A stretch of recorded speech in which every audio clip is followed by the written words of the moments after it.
Hello everyone, अस्सलाम वालेकुम। यहाँ पर खड़ी यार, क्या हाल चाल है? ठीक ठाक हो सारे? तरीके से तो कैसी हैं? क्या चल रहा है आजकल लाइफ में? ਅੱਜ ਤਾਂ ਇੰਨੀ ਕੁ ਜ਼ਲਾਲਤ ਕਰਕੇ ਅਸੀਂ ਆ ਲੋਕੇਸ਼ਨ ਲੱਭੀ ਆ ਤੁਹਾਡੇ ਵਾਸਤੇ, ਜਿਹੜੀ ਆ ਮਤਲਬ ਕਿ ਚਿਸ਼ਤੀਆਂ ਦੇ ਵਿੱਚ ਮੋਸਟ ਫੇਮਸ ਹੈ। ਚਿਸ਼ਤੀਆਂ ਤੋਂ ਅਸੀਂ ਕਾफ़ी ज़्यादा दूर है, तकरीबन 20-25 किलोमीटर। बट जड़ा ना ठीक है, काफ़ी खज्जल ख़राब हो गए हम लोग इस लोकेशन तक पहुँच चुके हैं अब इस टाइम।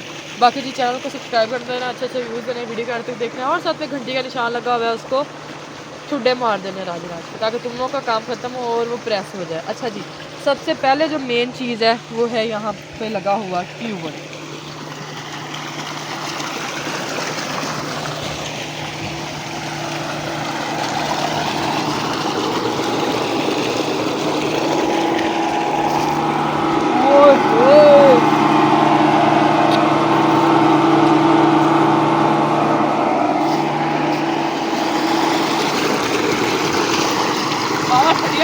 बहुत ज़्यादा गर्मी सी, ठीक है। तो उत्थे असीं रात छुट्टियां ते गन्नियां दी कीड़ वगैरह लवाई आ। ते बाकी इधर हैगी है सारी गंदी छोड़ कर बहुत डूंगी जगह पे आए हैं यहाँ पर। आ सारिया खजूरां दा मतलब कि फार्म हुंदा जिहड़ा इक मतलब स्ट्रॉबेरी फार्म आ, उदा ही ये खजूरां दा फार्म बने हुआ है फार्म बने। मेन जड़ा ओह अगों इंटरस्ट हुंदी है, तुहानूं मैं जांदे होए ना दिखाऊंगी, मतलब जिथे एंड हुंदा वा इहदा स्टार्टिंग हुंदी सॉरी, ते ओह उत्थे जड़ा उत्थे हुंदी है एंड। अब बिल्कुल सीधी सड़क जाके ओह उत्थे इहदी एंड हुंदी है। बाकी दोनों साइडां तुसीं देख सकदे हो कि वड्डे वड्डे खजूरां दे ऊपर दिखा मुझे वड्डे वड्डे खजूरां दे दरख्त लगे हुए हैं। ते बाकी जड़ा वा आह लूसन है ना, हाँ जी, आ लूसन लगा हुआ तो बेच ही इन्होंने मतलब कि दोबारा होर पौधे ला दिते है ना। आ देखो ना नीचे आ खड़े छोटे छोटे, आ सारे छोटे छोटे जगह जगह इन्होंने ला दिते। हाले खजूरां नहीं मिला, मौसम नहीं हैगी तां वास्ते खजूरां है नहीं है इत्थे। बट बहुत बड़ा तो बहुत मैं कहती कमाल तो अच्छा साफ सुथरा जरा ना मतलब कि माहौल है। आ जी सरसों इन्होंने इतने वाढ़ी के रखी पई है, सरों का भी थानू इंशाल्लाह हुण व्लॉग बना के दिखाना वा इंशाल्लाह बहुत जल्दी, ठीक है।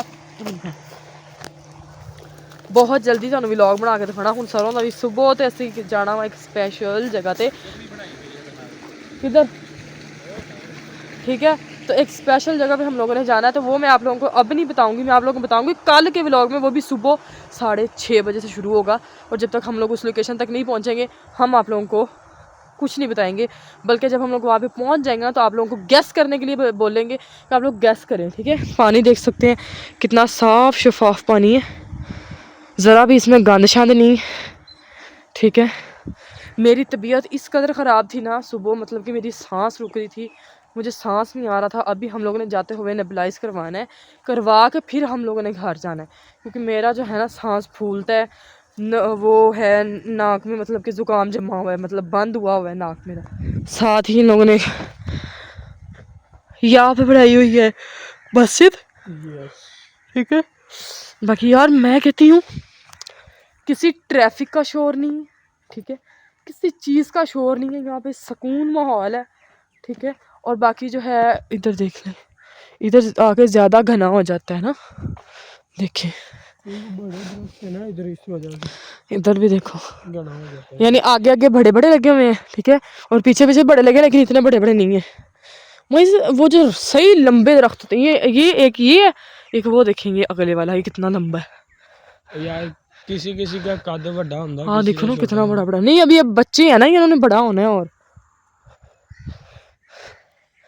मेरा हाल देख लो बूटा का। अज एक पाई भी मैं ट्राउजर शर्ट सी, उपर वो मैं पा लिया अपर, ठीक है। सारे राह अपर दे विच वो कहते नहीं भी घुटन घुटन जी महसूस हुंदी सी मैनू। आ हुण इत्थे आके मैं ला दिता अपर, ते हुण मोइज़ नूं फड़ा दिता, मोइज़ ने फड़ना वा। आपां ते सारे राह आउंदे होए भी लाइव बैठे आ, ते जांदे होए भी मैं लाइव बहना वा, ठीक है। मतलब कि बंद नहीं करना लाइव शायद। इधर भी इधर आ जा मोइज़, इधर VIP माहौल लगता पाया थोड़ा सा, ठीक है। मेन एरिया जिहड़ा ना इहदा आह वाला वा, ये काफ़ी ज़्यादा सड़कां नहीं जांदियां ने, मतलब यही लोकेशन विखाउण वास्ते ना तकरीबन कितनी देर हो गई मोइज़ पर निकलिया?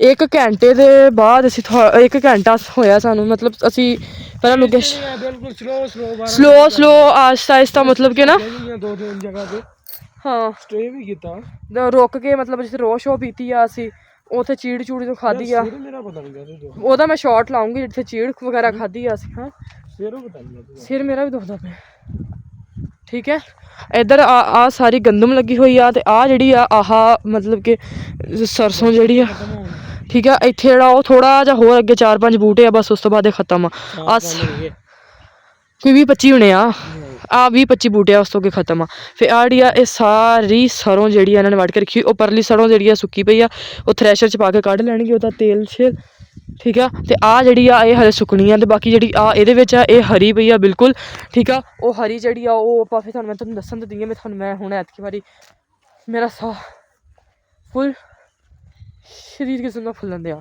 ਠੀਕ ਹੈ ਉਹ ਜਿਹੜਾ ਹਰੀ ਹਰੀ ਸਰਸੋਂ ਆ ਇੱਧਰਲੇ ਪਾਸੇ ਇਹ ਮਤਲਬ ਹਲੇ ਪੱਕੀ ਨਹੀਂ ਕੱਚੀ ਆ ਮਾਈਆਂ ਹੱਸਦੀਆਂ ਦੇਖੀ ਮੇਰੀਆਂ ਗੱਲਾਂ ਸੁਣ ਟਿਚਕਰਾਂ ਕਰਦੀਆਂ ਮੈਨੂੰ ਮਾਈਆਂ तुम लोगों को शर्म आनी चाहिए यार बच्ची का मजाक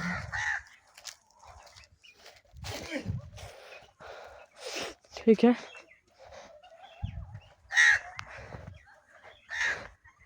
हाँ हल पिया इधरले पासे उन्होंने डेरे शेरे आ ठीक है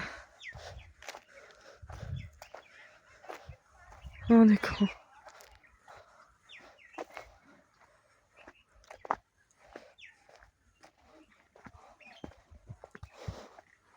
हाँ देख लो ਉਹ ਘਣੇ 'ਚ ਜਾ ਕੇ ਮੈਂ ਟਿਕਟੋਕਾਂ ਬਣਾਉਣੀਆਂ ਨੇ ਠੀਕ ਹੈ ਨਾ ਆ ਜਿਹੜੇ ਉਹ ਉੱਥੇ ਮਾਈ ਨੇ ਪੱਠੇ ਬੰਨ੍ਹ ਕੇ ਰੱਖੇ ਹੋਏ ਆ ਵੀ ਨਾਲੇ ਸਰੋਂ ਵੱਢ ਲੈਂਦੀਆਂ ਨੇ ਨਾਲੇ ਪੱਠੇ ਕਰਕੇ ਫਿਰ ਆਪਣੇ ਘਰ ਚਲ ਜਾਂਦੀਆਂ ਨੇ ਠੀਕ ਆ ਤੋੜ ਤੱਕ ਇਹੀ ਚੀਜ਼ ਆ ਠੀਕ ਆ ਖਜੂਰਾਂ ਦਾ ਤੁਹਾਨੂੰ ਪਤਾ ਕਿੰਨਾ ਫਾਇਦਾ ਹੁੰਦਾ ਵਾ ਖਜੂਰਾਂ ਦਾ ਪਤਾ ਤੁਹਾਨੂੰ ਕੀ ਫਾਇਦਾ ਹੁੰਦਾ ਮਤਲਬ ਕਿ ਖਜੂਰਾਂ ਜਦੋਂ ਖੂਨ ਘੱਟ ਹੋਵੇ ਇਨਸਾਨ ਦੇ ਵਿੱਚ ਸਭ ਤੋਂ ਮੇਨ ਚੀਜ਼ ਜਿਹੜੀ ਹੈ ਜਦੋਂ ਇਨਸਾਨ ਦੇ ਅੰਦਰ ਬਲੱਡ ਹੁੰਦਾ ਘੱਟ ਉਦੋਂ ਦੁੱਧ ਦੇ ਅੰਦਰ ਖਜੂਰਾਂ ਤੇ ਬਦਾਮ ਭੇ ਕੇ ਰੱਖ ਦਿਓ ਤੇ ਰੋਜ਼ 1 ਮਹੀਨਾ ਤੁਸੀਂ ਉਹਨੂੰ ਖਾ ਕੇ ਦੇਖ ਲਓ 1 ਮਹੀਨਾ ਪਹਿਲਾਂ HP ਚੈੱਕ ਕਰਵਾ ਕੇ ਫਿਰ ਤੁਸੀਂ ਖਾਣਾ ਸ਼ੁਰੂ ਕਰਨੀ ਆ ਫਿਰ ਉਸ ਤੋਂ ਬਾਅਦ ਤੁਸੀਂ ਜਿਹੜਾ ਨਾ ਇਹਨੂੰ ਕਰਨਾ ਵਾ ਇਸਤੇਮਾਲ ਰੋਜ਼ਿਆਂ ਦੇ ਵਿੱਚ ਰਮਜ਼ਾਨ ਦੇ ਵਿੱਚ ਇਫਤਾਰੀ ਟਾਈਮ ਇਸਤੇਮਾਲ ਹੁੰਦੀ ਆ ਠੀਕ ਆ ਹਾਂ ਸਭ ਤੋਂ ਪਹਿਲਾਂ ਲੋਕ ਖਾਂਦੇ ਹੀ ਖਜੂਰਾ ਇਫਤਾਰੀ ਦੇ ਵਿੱਚ ਨਾ ਕੋਈ ਪਾਣੀ ਪੀਂਦੇ ਨਾ ਕੋਈ ਹੋਰ ਚੀਜ਼ ਬਾਕੀ ਜੀ ਉਸ ਤੋਂ ਇਲਾਵਾ ਜਿਹੜਾ ਵਾ